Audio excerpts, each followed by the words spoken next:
Almost everyone alive today believes the exact same version of this story. The Great Depression began on a single day in October 1929 when the stock market crashed and panic swept through Wall Street. That's essentially the version taught widely in classrooms, repeated in documentaries, and accepted almost without question. But that's not actually what happened. The crash wasn't the cause of the Great Depression. It was the symptom of a disease that had been spreading quietly for more than a decade, hidden inside treaties, gold vaults, and the decisions of a handful of powerful men who believed they were saving the world while actually pushing it toward collapse. By the end of this video, you'll understand the real chain of events that turned a stock market correction into the worst economic catastrophe in modern history. You'll see how a war fought thousands of miles away planted the seeds of disaster more than a decade before anyone noticed. You'll discover how central bankers, obsessed with an outdated monetary system, made choices that guaranteed failure even as they believed they were protecting the world from it. You'll learn about secret meetings, a sudden death that changed the course of history, and a series of mistakes so consistent and so interconnected that historians still argue, nearly a century later, over which one actually mattered most. This isn't simply a story about one single bad decision made on one single bad day in autumn. It's a story about a system that was quietly breaking for 10 years before the world finally noticed. It involves kings of finance who never held elected office but controlled the fate of millions. It involves a treaty signed in vengeance rather than wisdom. It involves gold, sitting uselessly in vaults, while economies starved for the very currency that gold was supposed to support. And by the time you finish watching, you'll see why the same warning signs, in different clothing, are flashing in front of us again today. To understand 1929, we have to go back further to 1918, the year the First World War finally ended. Europe lay in ruins. Millions were dead. Entire economies were shattered. Cities had been leveled, and an entire generation of young men simply didn't come home. In the middle of this devastation, the victorious powers gathered in the Hall of Mirrors at Versailles to decide how the world would be rebuilt, and more importantly, who would pay for it. The result was the Treaty of Versailles, an agreement built less on economic logic and more on a desire for revenge. Germany was forced to accept full responsibility for the war and to pay reparations so enormous that even the economists who helped design the terms privately doubted Germany could ever realistically pay them. One economist at the negotiations, John Maynard Keynes, resigned from the British delegation in protest, warning in writing that the treaty would financially cripple Germany and destabilize all of Europe in the process. Almost nobody listened to him at the time. That single decision, made in anger rather than foresight, would echo through the next 2 decades, setting off a chain reaction that almost nobody sitting in that room could have predicted, or perhaps wanted to. Here's where the story gets complicated, and where most explanations of the Great Depression simply stop paying attention. After the war, Europe wasn't just physically destroyed, it was financially broken from the ground up. Factories were rubble, railway lines were bombed out, currencies were losing value by the day, and governments owed staggering sums of money, both to each other and to private lenders across the Atlantic. In Germany, hyperinflation reached such extremes that people famously used wheelbarrows full of cash just to buy a loaf of bread. And paper currency became so worthless that some families reportedly used it as fuel to heat their homes. To hold the global economy together and restore some sense of order, nations clung to something called the gold standard, a system where paper currency was directly tied to a fixed, guaranteed amount of physical gold sitting in a country's reserves. On paper, it sounded stable, predictable, almost reassuring after years of chaos.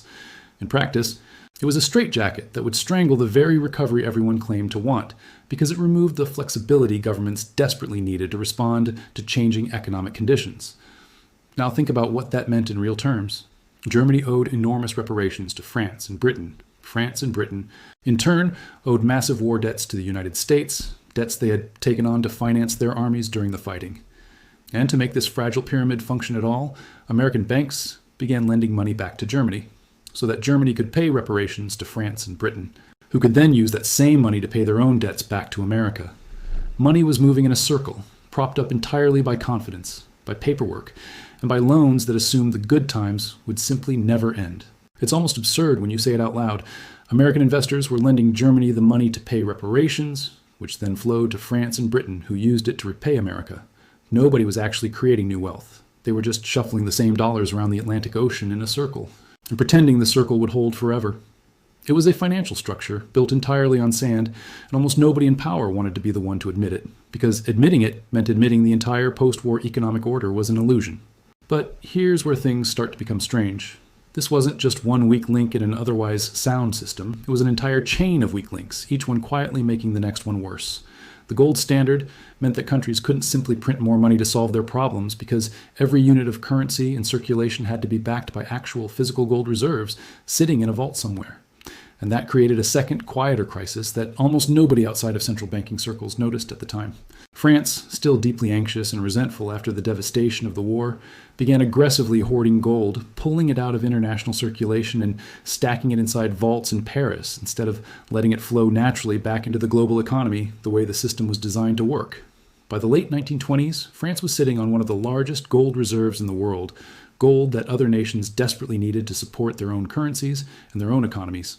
Other countries, especially the United States and Britain, were left effectively starved of the very gold reserves their paper currencies depended on to remain stable, and that starvation would have devastating consequences within just a few short years. Meanwhile, inside the United States, the Federal Reserve was making its own set of critical mistakes. Founded only a little over a decade earlier, the Fed was still a young, inexperienced institution, feeling its way through decisions whose consequences almost nobody inside it fully grasped.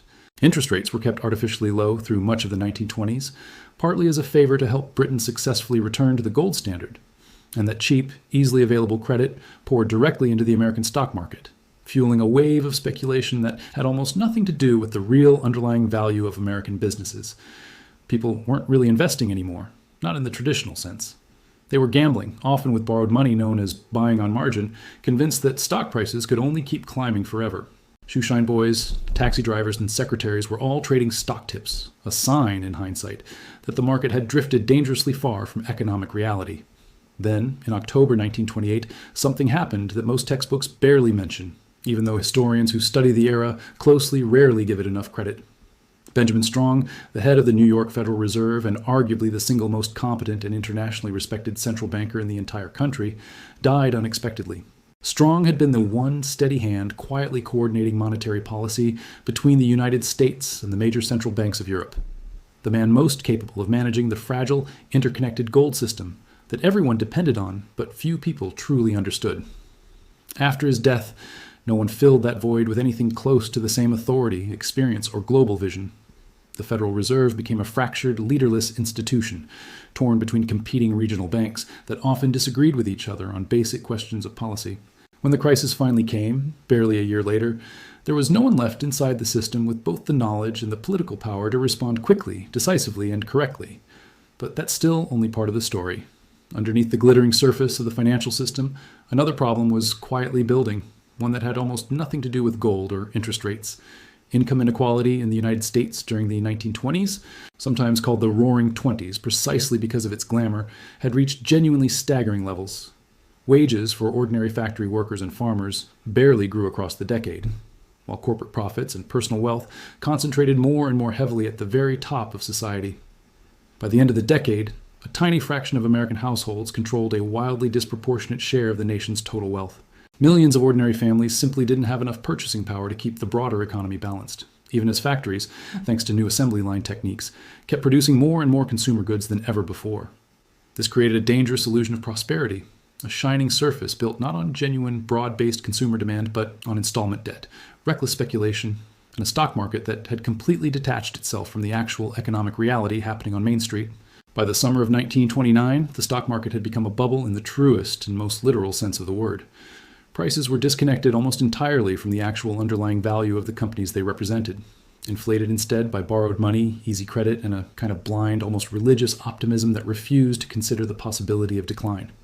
When that bubble finally burst in October 1929, across the two dramatic days, now remembered as Black Monday and Black Tuesday, it wasn't the disease itself. It was the fever finally breaking, the first visible symptom of everything that had been quietly going wrong beneath the surface for the past 10 years.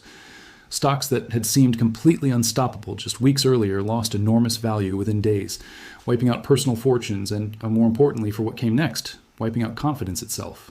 We still haven't reached the biggest mistake of all, the one that turned a serious recession into a decade-long catastrophe. What happened next made an already bad situation catastrophically worse.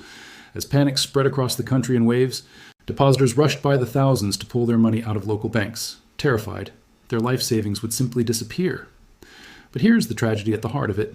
Banks didn't actually keep all that deposited money sitting untouched in a vault. They had lent most of it out to businesses, farmers, and homeowners. When too many people demanded their cash back at exactly the same time, Banks simply couldn't pay, and thousands of them, from small rural institutions to major city banks, collapsed one after another. And in a decision that still genuinely baffles economists and historians today, the Federal Reserve largely stood back and allowed it to happen, clinging tightly to an outdated belief that markets needed to correct themselves naturally, without any real intervention. Some officials even argued privately that letting weaker banks fail was a healthy, necessary process, a way of clearing out excess from the system. Things were about to become much worse. As banks failed by the thousands, the total money supply in the American economy began to shrink dramatically, because money tied up in a collapsed bank simply vanished from circulation entirely, taken with it into bankruptcy. Businesses couldn't get loans to make payroll or buy new equipment. Farmers couldn't get credit to plant next season's crops.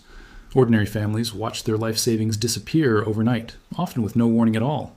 And instead of trying to fix the unfolding crisis through international cooperation, governments around the world made everything worse by turning sharply inward.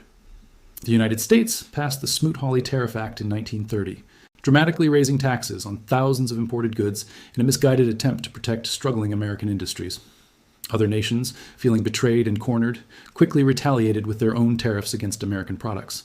Global trade, already fragile after a decade of instability, collapsed even further, dragging the entire interconnected world economy down together, country by country, like dominoes falling in sequence. But that's only half the story, because behind every statistic, behind every percentage and every graph, was a real human being living through something almost unimaginable. This wasn't just a chart in a textbook or a headline in an old newspaper. It was fathers putting on their suits and pretending to leave for the office each morning, walking around the block for hours, because they couldn't bear to tell their own families they no longer had jobs to go to. It was children going to bed hungry night after night, while their parents stood silently for hours in long bread lines just for a small ration of food to bring home. It was the Dust Bowl, a devastating ecological disaster layered right on top of the economic one, turning millions of acres of once fertile farmland across the Great Plains into a lifeless, wind-blown wasteland. It forced entire families to pack whatever little they still owned into overloaded cars and drive west toward California, chasing rumors of work that, more often than not, simply didn't exist when they arrived. Migrant camps sprang up along highways, filled with people who had once owned homes and farms of their own. It was also a devastating and well-documented rise in suicides during those years, as people lost not just their savings and their homes, but their entire sense of identity, purpose, and self-worth, in a culture that closely tied a man's value to his ability to provide. The Great Depression wasn't an abstract economic event confined to Wall Street. It was a full decade of quiet, grinding suffering, playing out behind closed doors in millions of ordinary homes across America and around the world, largely unseen by the people who had caused it. Now, let's put all the pieces together, because individually, each cause on its own seems almost survivable, almost manageable, with the right response. War debt alone might have been renegotiated. The gold standard alone might have been quietly adjusted. A stock market crash alone might have triggered a short, sharp recession lasting a year or two instead of a decade-long global catastrophe. The real tragedy of the Great Depression was never really about one single cause. It was about the way an entire chain of separate failures interlocked and reinforced each other, each one making the next one harder to survive. War debt led directly to an unstable, circular financial system built almost entirely on confidence rather than substance. The gold standard restricted the flexibility that governments desperately needed to respond quickly to changing conditions. France, hoarding gold, and later America hoarding it as well, created dangerous shortages of reserves elsewhere in the world. A suddenly leaderless Federal Reserve failed to respond decisively at precisely the moment it mattered most. Massive income inequality left ordinary consumers structurally unable to sustain economic demand. A speculative stock bubble, inflated by borrowed money, eventually collapsed under its own unsustainable weight. Thousands of banks failed one after another as panic spread unchecked through the system. Tusendamm, and a destructive wave of retaliatory tariffs strangled the very global trade that might otherwise have helped economies recover together, in cooperation rather than isolation. What looked to most observers like a single, sudden crash was, in reality, 9 or 10 separate failures, each with its own history, colliding at exactly the wrong moment in human history. And here's what should genuinely concern you when you look closely. Look at the world today and notice how many of these same shapes are quietly reappearing, even if the details look different on the surface. Trade wars and rising tariffs between major economic powers, echoing the same defensive instincts that made the Great Depression so much worse. Central banks making enormously consequential decisions about interest rates and money supply, often with limited historical precedent, to guide them through genuinely new economic terrain. wealth inequality that, by many measures, has returned to levels not seen since the 1920s, with a shrinking share of national income reaching ordinary working households, massive levels of government and private debt stretching across the globe in ways that would have seemed almost unimaginable to policymakers in earlier generations, political instability feeding directly into economic policy decisions, with leaders under pressure to choose short-term popularity over long-term stability. None of this means a second Great Depression is inevitable, and it's important not to be alarmist about complex modern economies with far more tools and knowledge than existed a century ago. But it does mean the underlying pattern, fragile interconnected systems, concentrated wealth, and leadership either unable or unwilling to act decisively when it matters most, is not something confined safely to history books. It's a pattern that can repeat in different forms and different costumes in any era if the same warning signs are recognized too late or ignored altogether. Federal Reserve officials who refused to step in during the worst of the banking panics genuinely believed at the time that they were letting the market correct itself the way it was naturally supposed to. They weren't villains twirling their mustaches in some secret room. They were simply mistaken, trapped inside a set of assumptions that had worked reasonably well in calmer times, but that completely failed them when the stakes suddenly became existential. That distinction matters, because it means this wasn't a story of evil men plotting disaster. It was a story of ordinary human limitation meeting extraordinary consequences. And the difference between a painful but temporary recession and a decade-long, generation-defining depression, between short-term hardship and lasting, historic catastrophe, ultimately came down to something surprisingly simple. It came down to whether the people holding power actually understood what was unfolding around them in real time, and whether they had the courage and the humility to abandon comfortable old assumptions the moment those assumptions began steering the entire world toward disaster instead of away from it.